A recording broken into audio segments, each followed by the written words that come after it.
একদিন পাখি উড়ে যাবে যে আকাশে, ফিরবে না আর তো সে কোনো কারো আকাশে।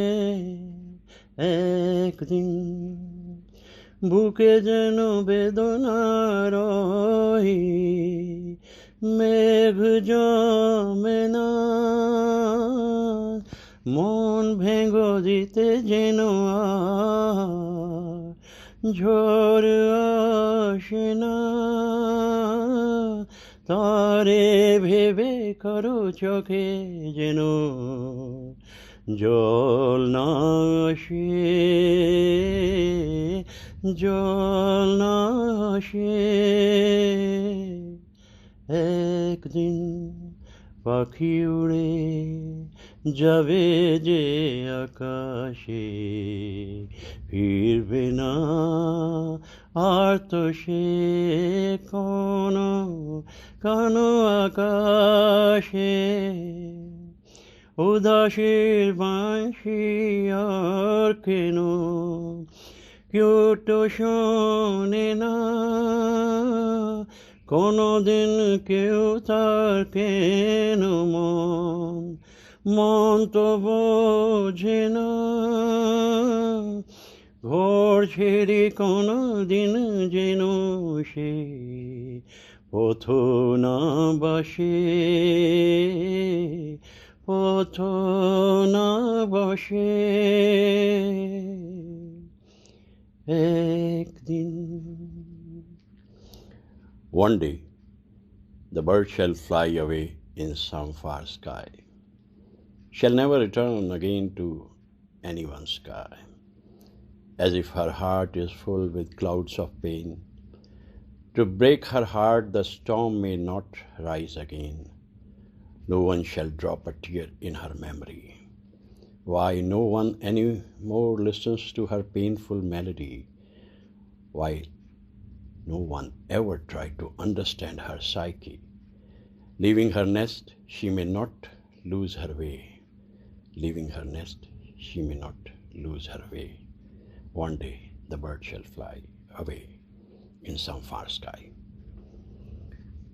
ये किशोर दा का गाया हुआ वो बांग्ला गीत जिसकी धुन बनाई थी पंचम दा ने। मैं इस गीत को 1972-73 के ज़माने में भी गाता था। देखिए कौन सा ज़माना था जब हम इन गीतों को गाते थे, और आज वही एहसास किशोर दा का, एक दिन पाखी उड़ जाएगा। एक दिन पाखी उड़ गया। किशोर दा का ये गीत जब भी मैं सुनता हूँ, फिर इस पे बाद में वो बनाया था ना पंचम दा ने, तुम बिन जाऊँ कहाँ के दुनिया में आके, कुछ न फिर चाह कभी तुमको चाह के। आज यादें बहुत सारी हैं किशोर दा से जुड़ी हुई। आज सालगिरह है किशोर दा की, एक सुरीले परिंदे की, और जहाँ तक मुमकिन हो सके हमें उनके गीतों को गाना चाहिए। ऐसे कलाकार जैसे कहते हैं आखिरी बादशाह था वो, आखिरी बादशाह, क्यों मुकेश साहब, रफ़ी साहब, हेमंत दा और सभी रुखसत हो चुके थे, तलत साहब, और ये आखिरी बादशाह था किशोर। मन्ना दा भी रुखसत हो गए थे। संगी साथी मेरे अंधियारे उजियारे, मुझको राह दिखाए,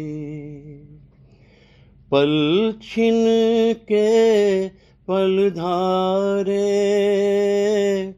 पथिक मेरे पथ के सब तारे, और नीला आकाश, पंथी हूँ मैं उस पथ का। इस पथ पर देखे कितने सुख दुख के मेले, फूल चुने, कभी खुशियों के, कभी कांटों से खेले। जाने कब तक चलना है मुझे इस जीवन के साथ। पंथी हूँ मैं उस पथ का, अंत नहीं जिसका। आस मेरी है जिसकी दिशा, आधार मेरे मन का। पंथी हूँ मैं उस पथ का। किशोरदा कहा करते थे, और ख़ास तौर से एक इंटरव्यू जो उन्होंने बड़ी मुश्किल से मानकर लता मंगेशकर को दिया था, मैं अब वापस चला जाऊंगा, खंडवा चला जाऊंगा, बस अब यहाँ जितना करना था कर लिया, बस फिर वहीं जा कर के रहूँगा, अपनी जड़ों में जाकर रहूँगा। लेकिन वो मौका मिला नहीं। 60 बरस पूरे नहीं किए थे, रुखसत हो गए। कभी कभी सोचता हूँ कि इरशाद साहब के ये अल्फाज जो अभी मैंने गुनगुनाए, और जिसकी धुन किशोरदा ने खुद ही बनाई थी, गाया भी खुद ही था, कितना सच है। एक अंतहीन यात्रा है, चलते जाना चलते जाना चलते जाना। एक पंथी के जीवन में जब मुसाफत शुरू हो जाती है तो कभी लताफत, कभी आफत, और ज़िंदगी चलती रहती है। मैं उस गायक को इसलिए प्रणाम करता हूँ, वो जब गहराई में उतर गीत गाते थे, मतलब आप सोच सकते हैं कि पंथी हूँ मैं उस पथ का, जिस गहराई से उन्होंने इस गीत को गाया है। और जब शोखी में आते थे तो ये दिल न होता आवारा, वो भी गा देते हैं। ये कमाल था किशोरदा का।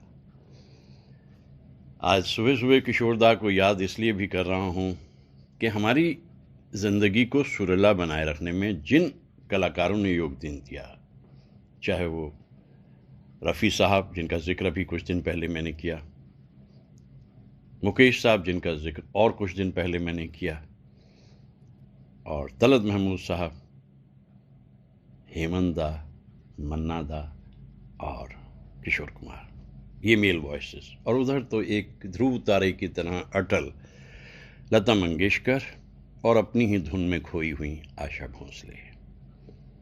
फिर कुछ गीत सुमन कल्याणपुर के भी हम सुनते थे और अपने जीवन की इस सुरीली यात्रा को आगे बढ़ाते चले गए।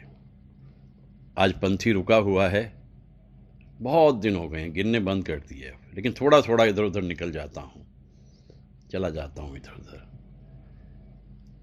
और मालूम नहीं कब हालात नॉर्मल होंगे, फिर दुनिया कह कहा लगाएगी, फिर दुनिया खुश होगी, मालूम नहीं कब।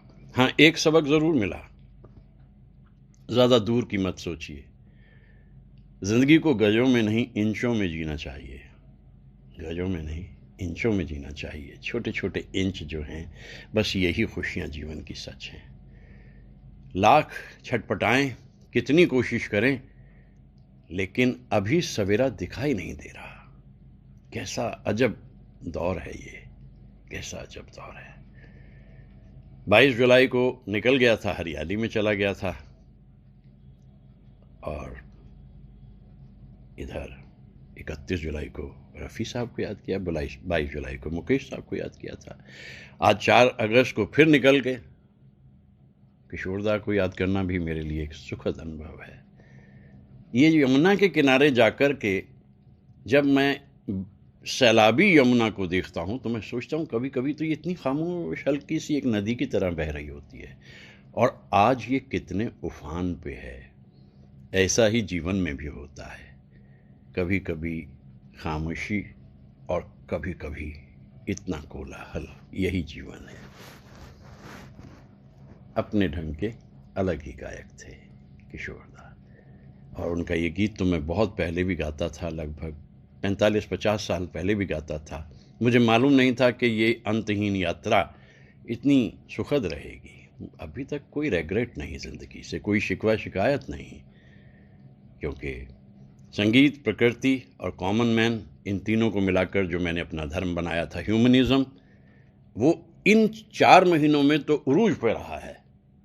और मुझे समझ में आया है कि लाइफ कितनी प्रेशियस है और हम सबको जान लेना चाहिए, वी ओनली लिव वंस। एक जीवन एक बार बस इस रूप में मिला है, इसका लुत्फ़ लें। आइए आज किशोर दा को याद करते हैं, गाते हैं, गुनगुनाते हैं उन गीतों को जो किशोर दा ने कभी गाए थे। 4 अगस्त 2020। आज ही के दिन दुनिया में एक बच्चा आया था। आज ही का दिन था, 4 अगस्त। बरस था 1929। जगह थी खंडवा, मध्य प्रदेश में। जैसा हर बच्चे का नाम रख दिया जाता है, उसका भी नाम रख दिया गया, और नाम रख दिया गया आभास कुमार गांगुली। आभास कुमार गांगुली हर बच्चे की तरह मुस्कुराता हुआ दुनिया में आया। अब जिंदगी तो बड़े आराम से चल रही है। कुछ लोगों ने आगे चलकर उसको डैनी के कहना शुरू कर दिया। जब यूडलिंग शुरू करी तो डैनी के कहलाने लगा। पहली शादी के बाद जब दूसरी शादी की, पहले डिवोर्स के बाद में, तो लोगों ने बताया कि उन्होंने अपना नाम करीम अब्दुल कर लिया था। मजहब तब्दील किया, क्योंकि जिन मोहतरमा से निकाह करना था वो दूसरे मजहब से थी। कुछ लोग उन्हें कहते थे किशोर दा, और दरअसल वो थे किशोर कुमार, जिनकी आज यौम पैदाइश है 4 अगस्त, और वो दुनिया में आए थे 1929 में। इतना कंट्रोवर्शियल इंसान फिल्म इंडस्ट्री में कोई और हुआ ही नहीं। मैं ये बात इसलिए भी कह रहा हूं, ये जो ब्यारे शहर में सुबह सुबह अपनी फिल्म्स के बारे में या फिल्म इंडस्ट्री के लोगों के बारे में कहा करता हूं, ये प्योरली ऑथेंटिकेटेड होती है। मैं कोई फैक्ट कहूंगा ही नहीं जब तक मैं उसको ऑथेंटिकेट नहीं कर लेता। तो किशोर दा के ही परिवार से मेरी एक परिचित ने मुझे जब ये बताया कि दादा रात को उठ जाते थे और उठकर वो पौधों से बातचीत करने लगते थे, पौधों के पास जाते थे। देखा उन लोगों ने, खुद देखा उन लोगों के परिवार के लोगों ने। ए कैसा है तू, पानी मिला था तुझे, हैं धूप सही दिन में?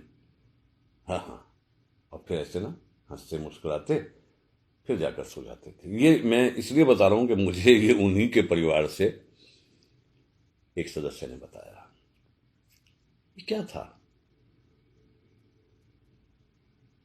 ये जो एक मस्खरापन वो करते थे, क्या सचमुच में वो मस्खरे थे? एक इंटरव्यू में मस्खरे से भी आगे लोग तो उन्हें पागल कहने लग गए थे। हरकतें कुछ इस तरह की करते थे वो। एक इंटरव्यू में आखिरी दिनों से थोड़ा पहले, क्योंकि 13 अक्टूबर 1987 को किशोर दा 58 बरस की उम्र में दुनिया से रुखसत हुए। उससे पहले एक दिन न जाने किस मूड में है कि लता मंगेशकर ने कभी किसी को इंटरव्यू नहीं किया। उनका ये पक्का है, वो तो बहुत ही रिजर्व टाइप इंसान है। लेकिन एक दिन वो किशोर कुमार को इंटरव्यू करने लगी, तो वहां ये सवाल भी पूछ बैठी कि ये पागलपन का सिलसिला क्या है।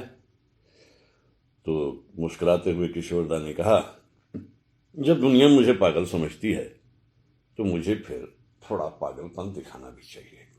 तो इसमें ये पूरी तरीके से एक ढोंग होता है जो मैं कर रहा होता हूं। लेकिन ढोंग अलग चीज है, सनक अलग चीज है। ममता की छांव में एक फिल्म बना रहे थे, एक अपनी फिल्म बनाने का उनको बड़ा शौक था। प्रोडक्शन चलती उनकी कोई फिल्म नहीं थी कभी, ये तय है, मतलब बॉक्स ऑफिस पे हिट नहीं होती थी। तो ममता की छांव में जो सुपरस्टार उस जमाने के हैं, अमिताभ बच्चन, उन्हें कहा कि भाई कुछ मेरा जरा एक इसमें रोल कर लो, मतलब एक गेस्ट आर्टिस्ट का होता ना, जैसे गेस्ट रोल कर लो। तो अमिताभ बच्चन ने किसी वजह से मना कर दिया होगा, अमिताभ बच्चन के साथ गाना बंद कर दिया। मतलब ही कुड डेयर इट कि इतने बड़े कलाकार को वो कह रहा है कि मैं तुम्हारे साथ गाना नहीं गाऊंगा। कुछ अरसे तक उनके साथ गाना गाया ही। रोमांटिक थे, और रोमांटिक भी कोई छोटे मोटे दर्जे के तो थे नहीं। 1950 में बंगाली एक्ट्रेस और सिंगर रुमा गुहा ठाकुर था, उनसे विवाह कर लिया, और ये विवाह 1958 तक चलता रहा, जिसकी वजह से दुनिया में अमित कुमार तशरीफ लाए। लेकिन वो लगा कि जब विवाह निभाया है तो उस जमाने में उस इंसान की हिम्मत थी कि उन्होंने म्यूचुअल कंसेंट पे डिवोर्स कर दिया। रुमा ठाकुरतानी ने भी सोचा होगा, भाई जब रिश्ते में रस ही नहीं रहा, रिश्ता तो सारा रस है ना। कितने लोग हैं जो विवाह को सिर्फ ढोते हैं, हाँ यस वी आर टुगेदर, फिर बहाने भी कई लोगों के पास होते हैं, अरे ये बच्चे ना होते ना तो हमने तो तलाक ले लिया होता। ये सब आप जानते हैं बहाने होते हैं। ये एक तरह से सेफ जोन में जाने की बातें होती हैं। जिन्होंने करना है वो कर लेते हैं, जबकि तलाक कोई सॉल्यूशन नहीं है। एक कागज के टुकड़े पे साइन करने के बाद उस इंसान को हमेशा से भुला देना, ये तो कोई बात नहीं बनती, ऐसा नहीं होता है। यादें तो दिल की दरारों में जाकर बस जाती हैं, और फिर वो भूली सी याद कभी भी आ सकती है। तो खैर ये अच्छे समझ में इनकी थी, तो ये डिवोर्स कर गए, और बस उन्हीं दिनों मधुबाला जी के साथ फिल्म्स करने लग गए। और मधुबाला जी के साथ फिल्म्स क्या करनी थी, क्योंकि उनसे भी विवाह कर लिया, लेकिन वहां मजहब की बात आ गई, और उन्होंने कहा कोई बड़ी बात, मजहब क्या होता है। उन्होंने कहा भाई अगर मुझे किसी से मोहब्बत से बड़ा मजहब कौन है। किशोरदा तो ये मानते थे मोहब्बत से बड़ा मजहब कौन है। उन्होंने विवाह कर लिया, करीम बन गए, करीम अब्दुल। ये विवाह चलता रहा, लेकिन बहुत जल्दी मालूम हो गया किशोरदा को कि उनके दिल में छेक है मधुबाला के, और हो सकता है उस जमाने में इलाज इतना है नहीं, लंदन जाके इलाज करवाया भी, लेकिन 1969 में मधुबाला की डेथ हो गई। यहां से शुरू हुआ कुछ देर का वनवास। बहुत दिन तक अकेले रहे, फिर वो जो खूबसूरत अदाकारा आई योगिता बाली, 1975 में उनकी जिंदगी में उनसे विवाह कर दिया। ये विवाह लगभग 3 बरस चलता रहा। इस बीच में फिर डिवोर्स हो गया, और क्योंकि योगिता जी का मिथुन चक्रवर्ती के साथ मोहब्बत हो गई। वहां फिल्म इंडस्ट्री में ऐसा हो जाता है, ये आम दुनिया से अलग जगह का नाम है फिल्म इंडस्ट्री। आम दुनिया में तो अगर एक बार आप विवाह में आ गए तो आप उससे अलग नहीं जाते, क्योंकि डिवोर्स से आपको घबराहट होती है। फिर कई रिश्तों में मैंने देखा है कि किश्तों में खुदकुशी करते हैं लोग। बस एक निभा है, पास पास हैं, साथ साथ तो नहीं है। अब ये जब डिवोर्स हुआ तो बैठने वाले तो वो थे नहीं। लीना ओ लीना, अब ये गाना गाने के साथ साथ 1980 में लीना चंद्रवकर, जो उस जमाने की बड़ी मशहूर हीरोइन थी, उनसे विवाह हो गया। लेकिन योगिता बाली से डिवोर्स की एक सजा मिथुन चक्रवर्ती को दी। मिथुन दा के साथ गाना बंद कर दिया, नहीं तुम मेरी पत्नी से विवाह कर चुके तो मैं तुम्हारे साथ गाना नहीं गाया। कई साल नहीं गाया, लेकिन फिल्म इंडस्ट्री में समझौते होते रहते हैं। बाद में मिथुन दा के लिए भी गाया। अब ये भाई देखो ये फाइनल है यार, वो शोले में कहते थे ना भाई देखो ये फाइनल है यार, तो वो फाइनल है यार। तो 1980 में लीना चंद्रवकर से विवाह किया, और बड़े इत्मीनान से वो विवाह आखिर तक चला। बेटा सुमित आज भी एक अच्छा सिंगर है। कौन था किशोर कुमार? अगर इस सवाल को हम खोजने की कोशिश करें तो मुझे लगता है कि अलग ही तरह का इंसान था, इस दुनिया से बिल्कुल बेपरवाह। पैसे के पक्के थे, जब तक उनकी पेमेंट हो नहीं जाती थी अपने सेक्रेटरी से पूछ लेते, गाना नहीं गाते थे। बड़े खूबसूरत दौर से जिंदगी गुजरी, लेकिन इससे पहले काफी स्ट्रगल करनी पड़ी उन्हें। ऐसा नहीं था, इतना आसान नहीं था उन्हें, क्योंकि भाई जो उनके बड़े हैं अशोक कुमार साहब, वो तो पहले फिल्म्स में चले गए थे। और फिल्म में जाकर बॉम्बे टॉकीज में उन्होंने अपना काम भी शुरू कर दिया था। किशोर कभी कभी उन्हें मिलने भी जाया करते थे। तो एक जगह पे ऐसा हुआ भी कि एक ही ट्रेन से उतरे तो लता मंगेशकर भी उन दिनों अपना स्ट्रगल कर रही थी, करियर बना रही, तो लता जी चलने लगी, किशोर पीछे पीछे चलने लग गए। लता जी को नहीं मालूम ये कौन है भाई। लता जी आ गए, किशोर आ गया। और जब वहाँ पहुंचे, वहाँ जाकर के लता जी ने देखा कि ये तो यहाँ तक आ गया स्टूडियो में, तो अशोक कुमार साहब से उन्होंने शिकायत की, ये आदमी मेरा पीछा कर रहा है। तो दादा मुनि कहा जाता था अशोक कुमार साहब को। अशोक कुमार साहब मुस्कुराए, कहते, ओह अरे लता, ये मेरा भाई है किशोर कुमार। तो ऐसे इन दोनों की पहली मुलाकात हुई और आखिरी पल तक की मुलाकात हुई रही। यानी कभी किशोर कुमार ने किसी ऐसे एक्टर को मौका नहीं दिया इंटरव्यू करने का, और कभी लता मंगेशकर ने कभी किसी का ऐसे इंटरव्यू नहीं किया जैसे किशोर कुमार का किया। अशोक कुमार साहब बहुत बड़ा नाम था उस जमाने का। मेरी जिंदगी की बड़ी खुशियों में यह भी है कि 13 अप्रैल 1988 को मेरी मुलाकात हुई अशोक कुमार साहब से। हमारे दोस्त की शादी थी, विवाह था हॉलिडे इन में बॉम्बे में, और बारातियों का स्वागत करने के लिए अशोक कुमार साहब खुद दरवाजे पे खड़े थे, क्योंकि उनकी बेटी भारती की बेटी अनुराधा पटेल, और अनुराधा पटेल से विवाह हो रहा था कमलजीत साहब का, और हम बाराती थे। तो बारातियों का स्वागत जो है वो अशोक कुमार साहब ने किया। क्या रेयर मोमेंट है। यूं एक हल्की सी नीले कलर की उन्होंने शॉल पहनी हुई थी, आसमानी सी, और धोती पहने हुए वाइट में, और यूं उन्होंने हाथ मिलाया हमसे, आइए आइए आइए, हाँ हाँ करते, आइए आइए आइए। तो अशोक कुमार साहब से भी मुलाकात हमारी हुई, और अशोक कुमार साहब के साए में पहुंचे फिल्म इंडस्ट्री में किशोर कुमार। इतना आसान तो नहीं होता वहां पर जगह बनाना। एक छोटी सी रोल मिल गया 1946 में, एक फिल्म बन रही थी शिकारी उन दिनों, उसमें मिल गया रोल, उससे कोई बात नहीं, चल गया। लेकिन देव साहब भी उन दिनों अपनी जगह बना रहे थे, और 1948 में एक फिल्म बनी जिद्दी। उसमें जब गाने की बात आई तो बर्मन दादा ने सोचा कि कुछ देखते हैं क्या करते हैं इस बंदे को, लेकिन बर्मन दादा ने उन्हें भी कोई चांस नहीं दिया। पहला चांस जो है वो जिद्दी में म्यूजिक दिया गया खेमचंद प्रकाश, जो उस जमाने के मशहूर म्यूजिक डायरेक्टर थे। खेमचंद प्रकाश साहब को जिद्दी फिल्म का म्यूजिक दे दिया गया, अभी बर्मन दा बीच में नहीं आए। और पहला ही गीत जो दिया गया, किशोर दा ने जो गाना शुरू किया वो था, मरने की दुआएं क्यों मांगूं, जीने की तमन्ना कौन करे, कौन करे। अब लोगों ने सुना कि भाई ये गीत जो है ये सहगल साहब के अंदाज में गा रहे हैं किशोर दा, और बिल्कुल वैसे ही गा दिया। आप सुनेंगे, यूट्यूब पे अवेलेबल है, सुनिए। देव साहब के ऊपर पिक्चराइज्ड है ये। एक फिल्म में और भी उनको मौका मिल गया। फानी मजूमदार एक फिल्म आंदोलन बना रहे थे 1951 में, उसमें उन्हें काम मिला और उसमें भी उन्होंने काम किया। 1946 और 55 के बीच में 1955 के में लगभग 22 फिल्म उन्होंने की, जिसमें 16 बुरी तरह से फ्लॉप हुई। फ्लॉप का मतलब होता है वहां जो फिल्म पैसा ना कमा पाए, एक्टिंग भले उसमें अच्छी हो, उससे फर्क पड़ता। अब धीरे धीरे लग रहा था किशोर कुमार को कि कैसे रास्ता बनेगा भैया।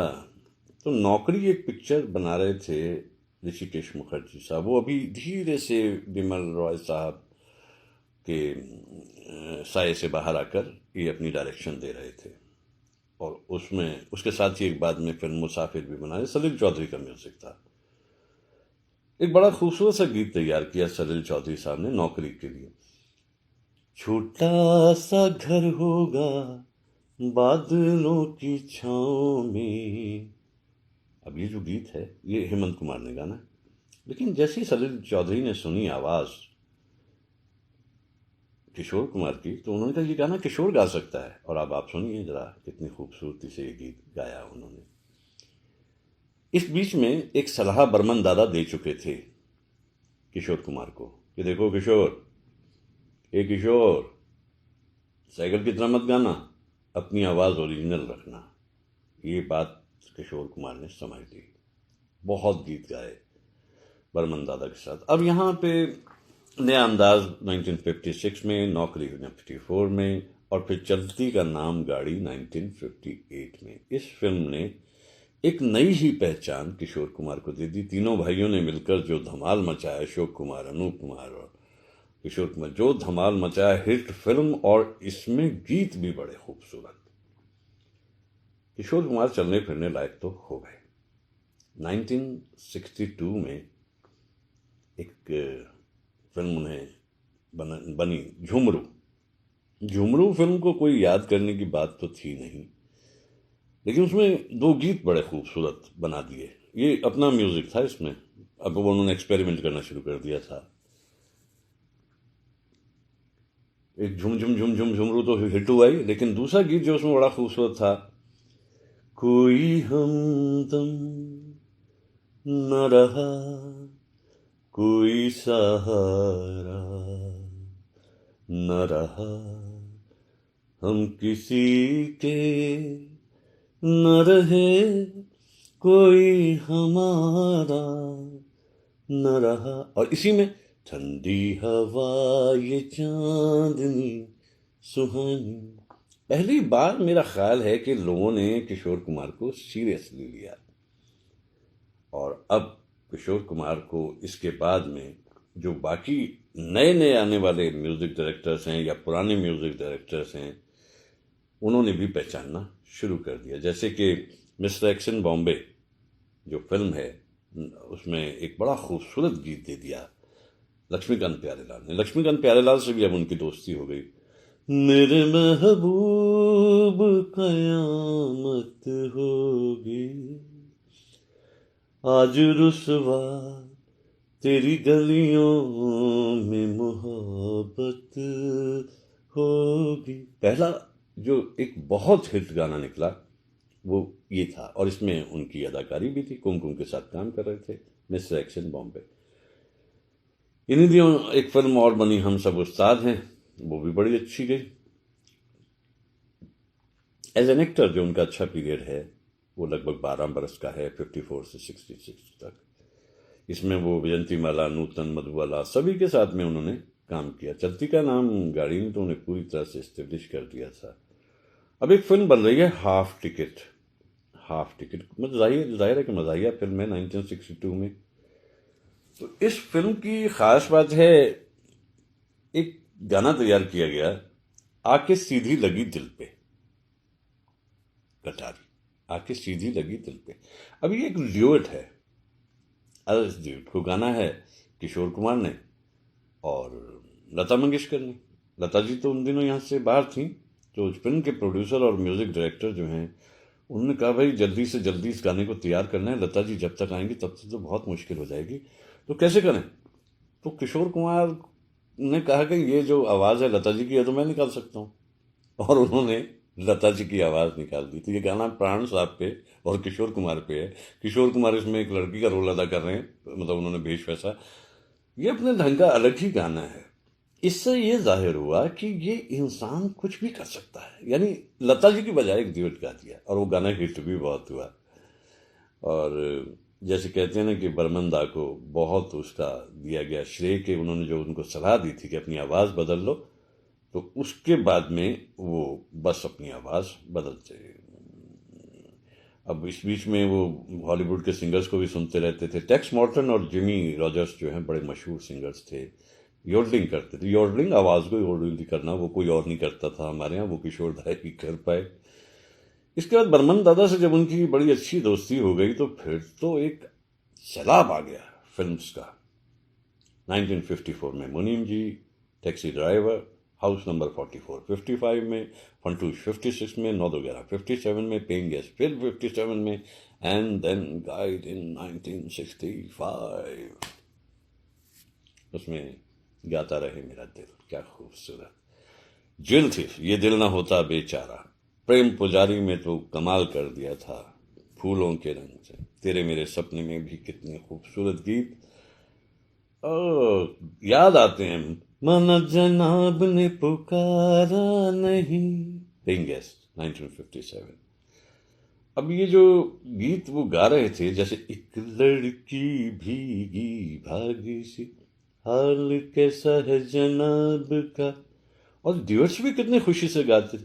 आंखों में क्या जी, या फिर छोड़ दो आंचल, हाल कैसा है जनाब, पहले दे दो 5 रुपया 12 आना, अरे यार मेरी। अब तीन देविया में भी बड़े खूबसूरत गीत। देव साहब को मोहम्मद रफी साहब से बड़ी मोहब्बत थी, उनकी आवाज़ बड़ी पसंद थी, लेकिन बहुत सारे गीत उन्होंने किशोर दा को दिए, प्लेबैक उन्होंने किया। किशोर दा अब कमाल कर रहे थे इस बीच में। अब उन्हें पहली बात तो यही समझ नहीं आ रहा था कि उन्हें एक्टिंग करनी है, उन्हें गाना है, क्या करना है। इसलिए धीरे धीरे ये तो समझ में आने लग गया कि एक्टिंग में तो उनका काम चलने वाला नहीं, और फिर उनकी कई सारी फिल्म जो है वो पिटली चली गई। श्री रामचंद्र साहब ने भी उन्हें मौका दिया, शंकर जयकिशन ने भी उन्हें मौका दिया, और जितने मशहूर उस जमाने के थे, इवन चित्रगुप्त साहब गंगा की लहरें में, छेड़ो न मेरी जुल्फे सब लोग क्या कहेंगे।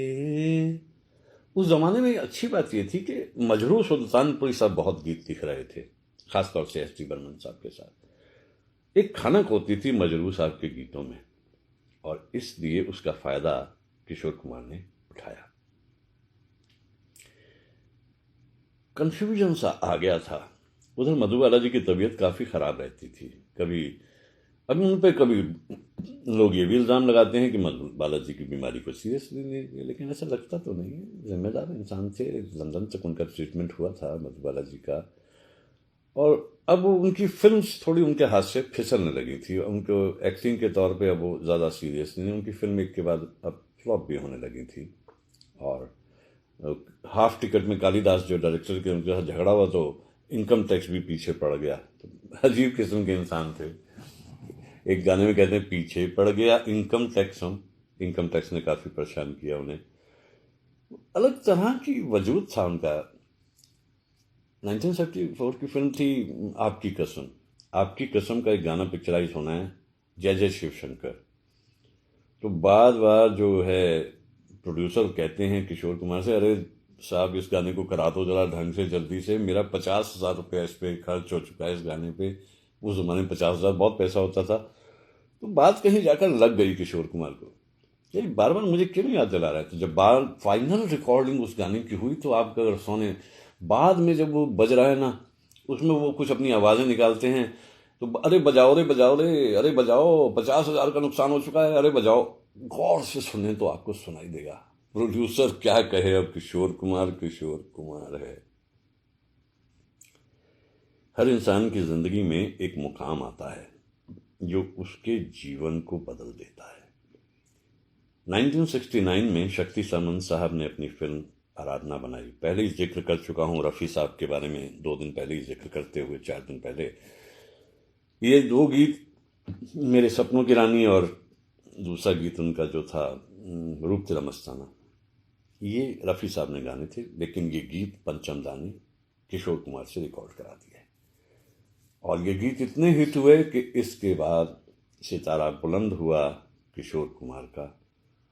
और वो जो बात थी रफ़ी साहब का, जो एक बिल्कुल चल रहा था अपना सिखा, क्योंकि वो इतने टैलेंटेड इंसान थे, हर कोई रफ़ी साहब को लेना चाहता था। अब किशोर कुमार की ज़िंदगी में तब्दीली आ गई, और ये गीत रूप तेरा मस्ताना ने उन्हें दिलवा दिया फिल्म फेयर अवार्ड।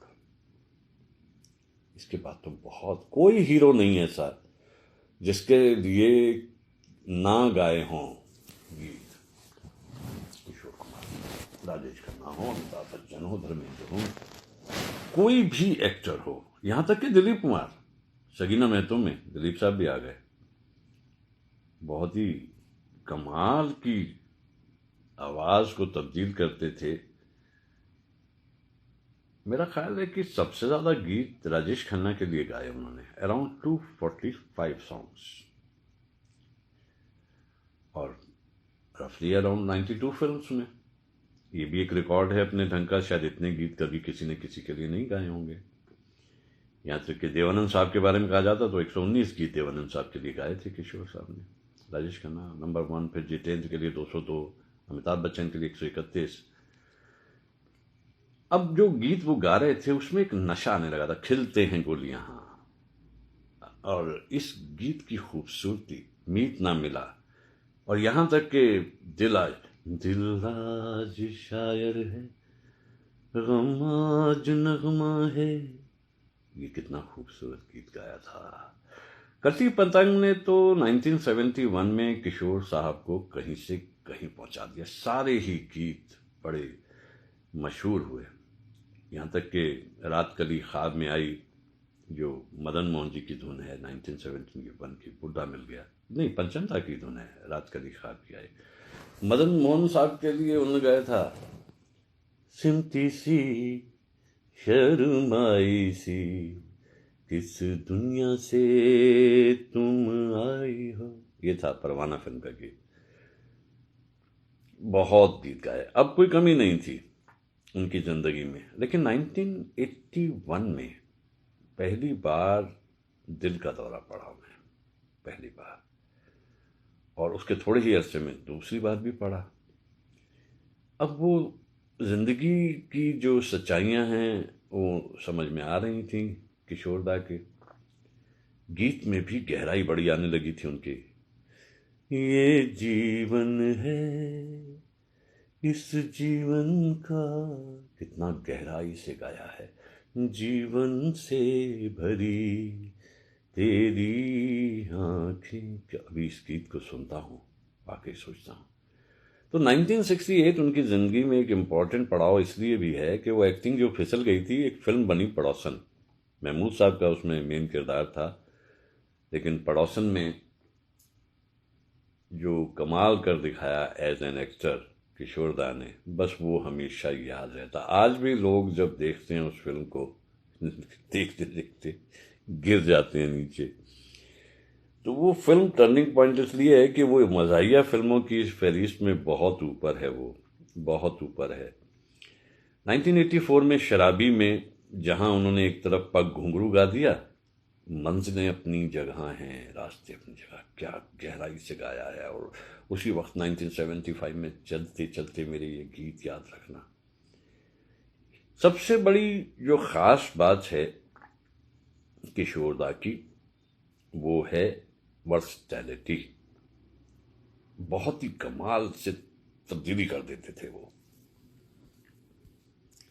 डरते किसी से थे नहीं।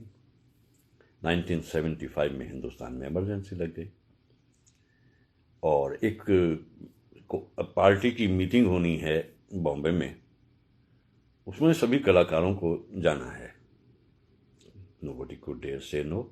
एक किशोर कुमार थे जिन्होंने कहा मैं तो नहीं आऊँगा इसमें, और एक देवानंद साहब।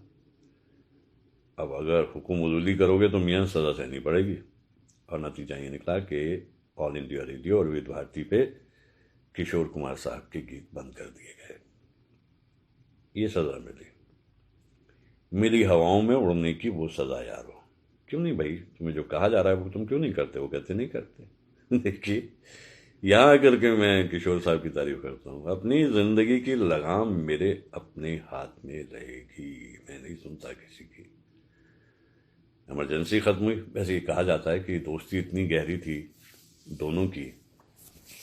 मोहम्मद रफ़ी साहब और किशोर कुमार की रंजिशों के बारे में तो लोग जिक्र करते हैं, दोस्ती के बारे में नहीं करते ज़्यादा।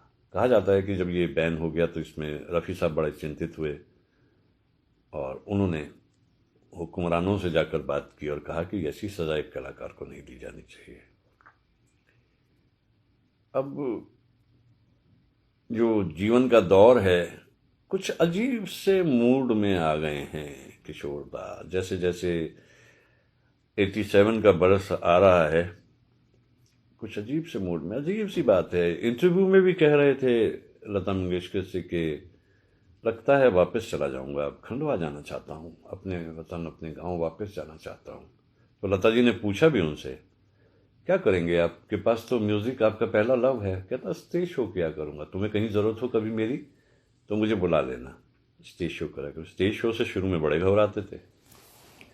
एक बार अजंता आर्ट्स के नाम से एक ट्रूप बना रखा था सुनील दत्त साहब ने, और उसमें मधुमती, मनोहर दीपक और बाकी कलाकार होते थे।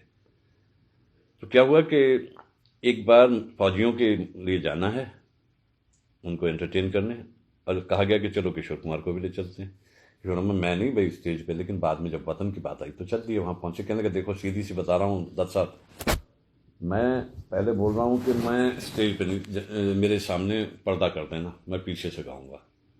दत्त साहब ने कहा कोई बात नहीं।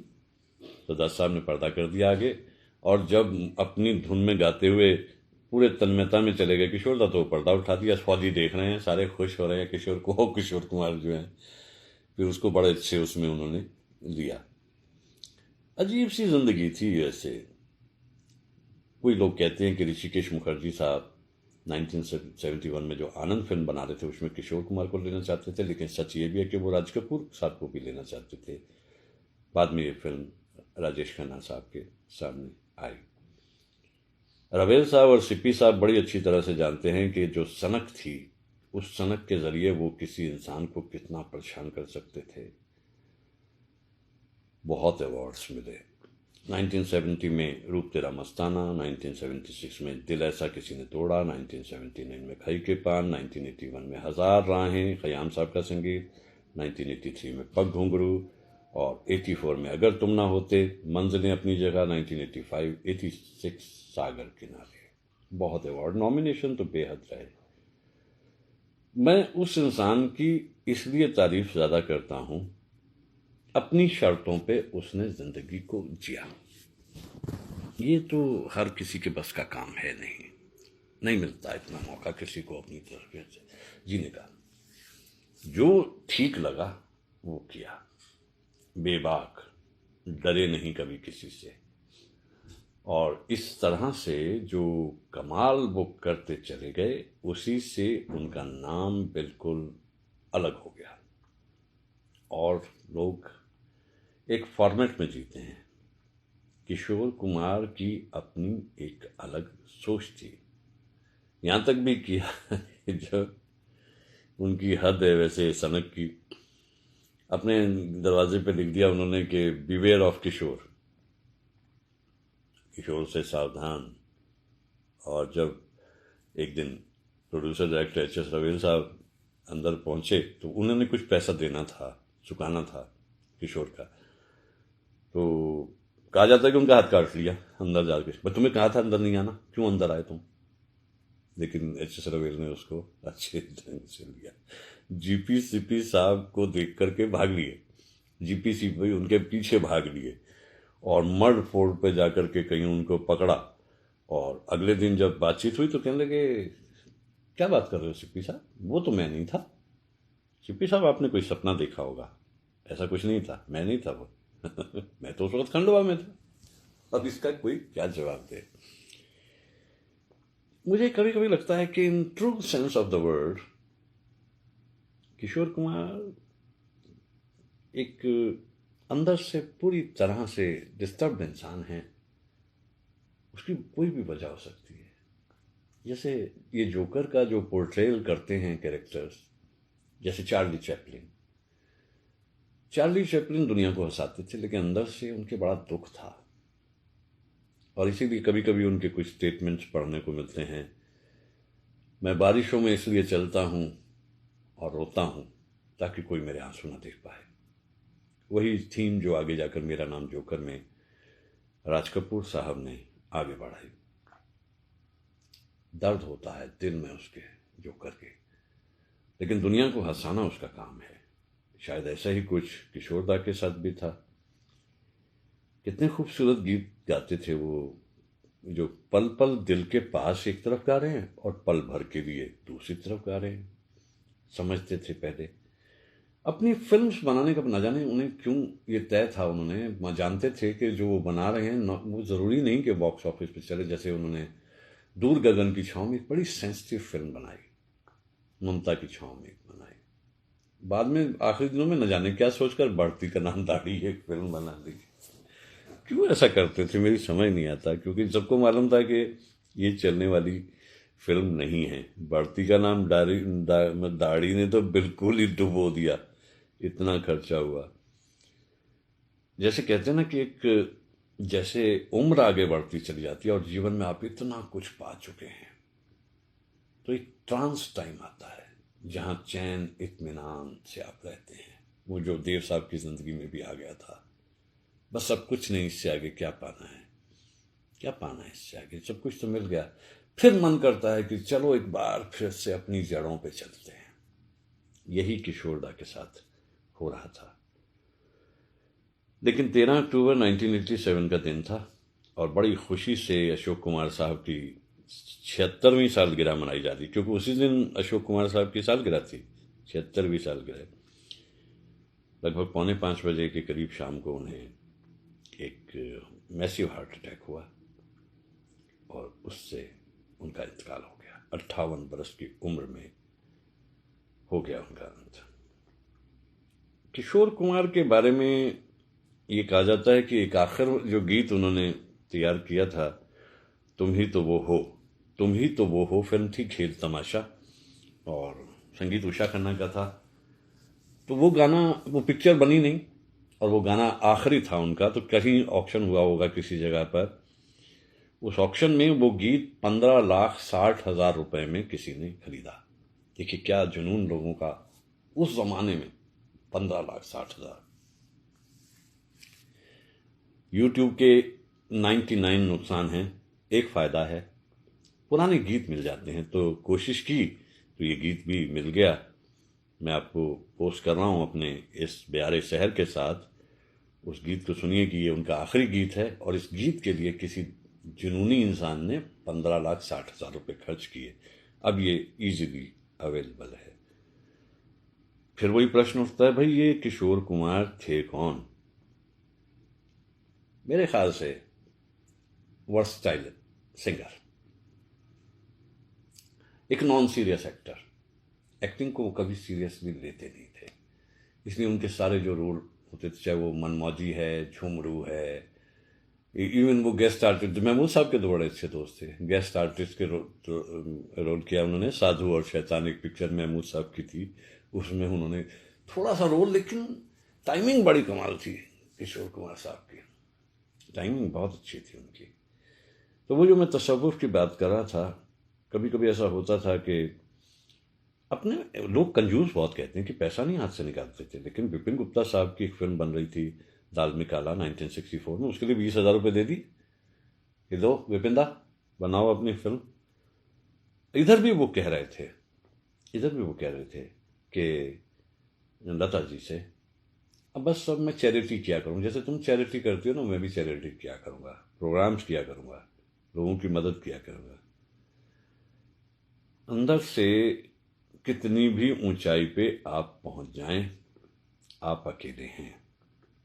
इस जीवन की जो सबसे बड़ी सच्चाई है वो यही है, हर कोई अकेला है। शंकर जयकिशन और शैलेंद्र जी की कितनी अच्छी दोस्ती बरसात से ही हो गई थी, लेकिन थोड़ा सा आगे चल कर के वो कहा भी था, शंकर जयकिशन ने कहा था कि हम आपको और जगहों पे भी काम देंगे, लेकिन भूल गए, फिल्म इंडस्ट्री में सब मसरूफ हो जाते हैं। तो शैलेंद्र जी ने एक गीत की बोल लिखकर भेजे शंकर जयकिशन के पास, और ओह, उन्हें याद आया शंकर जयकिशन, अरे ये क्या कह रहे हैं शैलेंद्र जी, हम तो भूल गए। और उसके अलावा फिर उन्होंने शैलेंद्र जी का जिक्र और किया। तो वो जो गीत के बोल लिखकर भेजे थे शैलेंद्र जी ने, वो बाद में शंकर जयकिशन ने एक गीत में पूरे ढाल दिए और उस गीत को गाया किशोरदा ने। छोटी सी ये दुनिया पहचाने रास्ते हैं, तुम कहीं तो मिलोगे तो पूछेंगे हाल। छोटी सी ये दुनिया पहचाने रास्ते हैं। वाकई अब दुनिया काफी छोटी हो गई है। गालिब भी कहा करते थे अपनी अहलिया से लेटर स्टेजेस पे, बाजीचे अतफाल है दुनिया मेरे आगे, होता है शब रोज तमाशा मेरे आगे, बेगम ये दुनिया मेरे लिए छोटी हो गई है, तुम कहीं तो मिलोगे, कभी तो मिलोगे तो पूछेंगे हाल। एक उंगली जब हाथ से फिसल जाती है, एक रिश्ता जब टूट जाता है, एक इंसान जब जिंदगी से चला जाता है, लाख हम अपने मन को छुपाएं, एक ख्याल तो हमें रहता है, कहीं तो मिलोगे, कभी तो मिलोगे, तो पूछेंगे हाल। एहसास की दरारों में जाकर बस जाते हैं वो लम्हात जो हमने किसी के कुर्ब में बिताए होते हैं। क्या इतना आसान होता है? क्या इतना आसान होता है उन दिनों को भूल जाना, उन पलों को भूल जाना जो साथ साथ गुजारे थे? क्या इतना आसान होता है एक इंसान के चले जाने के बाद जीना? क्या इतना आसान होता है तन्हाइयों में सन्नाटों को फांकना?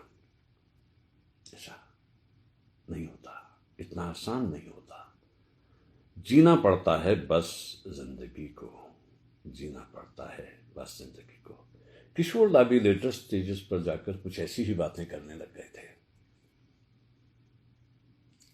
हाईएस्ट पॉइंट तक पहुंच चुके, इतने अवार्ड पा चुके, इतना प्यार पा चुके, आज भी लोग उन्हें याद करते हैं। देखिए ना, हम याद कर रहे हैं ना, सुबह सुबह 4 अगस्त 2018 का बरस है। 1929 में दुनिया में आए थे किशोर दा। पंचम दा के बड़े प्रिय थे भाई, पंचम दा के बड़े प्रिय थे। ये कलाकारों का एक ही कमाल होता है कि इनकी अपनी एक टोली होती है। और किशोर कुमार गुलजार साहब को बहुत प्यारे थे। कितने खूबसूरत गीत उनके जो हैं अपनी फिल्म्स में पंचम के संगीत पे उन्होंने दिया। वही दीजिए मुसाफिर हूं यारो, तो ये एक टोली सी बन गई थी इन लोगों की। और रुखसती पहले इस तरह से किशोर कुमार की और फिर पंचम दा की, लेकिन the show must go on, चलता रहना चाहिए। मुझे लगता है कि जितने सुरीले इंसान हैं कहीं जाकर के आखिर में मिल जाते होंगे कहीं ना कहीं।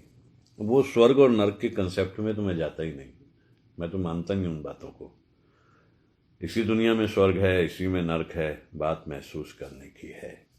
कितने म्यूजिशियंस होते थे पंचम दा के साथ, वो भी चले गए, मनोहरी सिंह साहब चले गए, भानु गुप्ता जी चले गए। इतने बड़े बड़े म्यूजिक डायरेक्टर जो होते थे उनके साथ में, वो बड़े बनते इसलिए थे कि उनके साथ में ऐसे म्यूजिशियंस होते थे। तो इन लोगों, होमी जी चले गए, तो इन लोगों के चले जाने से क्या होता है ना कि एक खला पैदा होती है। जो नुकसान हमारा है वो उस भगवान को फायदा होता होगा जिसके पास ये जाते हैं। कहा जाता है कि यहाँ से आगे एक दुनिया है जिसमें एक भगवान है, वहां ये कलाकार सारे जाकर मिलते होंगे। देखिए, एक पूरी पीढ़ी थी जब हम लोगों ने जवानी की दहलीज पे कदम रखा। एक तरफ हेमंत दा गा रहे हैं, एक तरफ रफी साहब गा रहे हैं, एक तरफ तलत महमूद गा रहे हैं, और एक तरफ किशोर कुमार गा रहे हैं। सारे कमाल के सिंगर्स दुनिया से रुखसत हो गए, यहां तक कि बर्मन दादा भी रुखसत हो गए हैं, पंचम दा भी चले गए, इतने सुरीले लोग। तो आज किशोर दा को याद करते हुए सवेरे सवेरे मन में यही बात उठी कि ले दे के अपने पास फकत एक नजर तो है, क्यों देखें जिंदगी को किसी की नजर से हम। तो साहिर साहब का जो ये ख्याल है ये किशोर दा पे पूरा बैठता है। जिंदगी कितनी है इससे फर्क नहीं होता, जिंदगी कैसी है that makes all the difference. सारा फर्क उससे पड़ता है। क्वालिटी ऑफ लाइफ आपकी क्या है, जिंदगी को जिया कैसे आपने है, वो कौन सा पैशन था जो आपको यहां तक लेकर के आ गया। बड़ा मजा आया इन लोगों के साए में जिंदगी बिताने में। जैसा मैंने कहा कि हमें खुशी है कि हम उस दौर में थे जब ये सब बाकमाल इंसान दुनिया में मौजूद थे। इनके गीतों को हमने सुना, इनके जीवन में हो रही घटनाओं को हमने महसूस किया। किशोर कुमार का दर्द क्या है, इसको महसूस करने के लिए उस संवेदनशीलता की जरूरत है जो आज के दौर में खत्म हो गई है। कोई हाथ भी ना मिलाएगा जो गले मिलोगे तपाक से, ये नए मिजाज का शहर है जरा फासलों से मिला करो। बड़े तपाक से उसने गले लगाया है, मैं सोचता हूं उसका सवाल क्या होगा। ये वो दुनिया है जनाब यहाँ कोई किसी को नहीं पहचानता, सब एक भागम भाग है, एक रफ्तार है, चले जा रहे हैं। No one is bothered about anybody's pain, agony, ordeal. तो वही है कि टॉप पे पहुंच के आप अकेले हैं। जैसे मैंने कहा, आज की मेरी खराज अकीदत किशोर दा के लिए। मन करता था उनके बारे में कुछ कहने को, हमेशा आज कह दिया जो मन में रुका हुआ था इतने अरसे से। लाफानी इंसान हमेशा दिल में रहते हैं। चलते चलते मेरे ये गीत याद रखना, कभी अलविदा ना कहना। नहीं किशोर दा, नेवर नेवर, कभी अलविदा हम कहेंगे ही नहीं।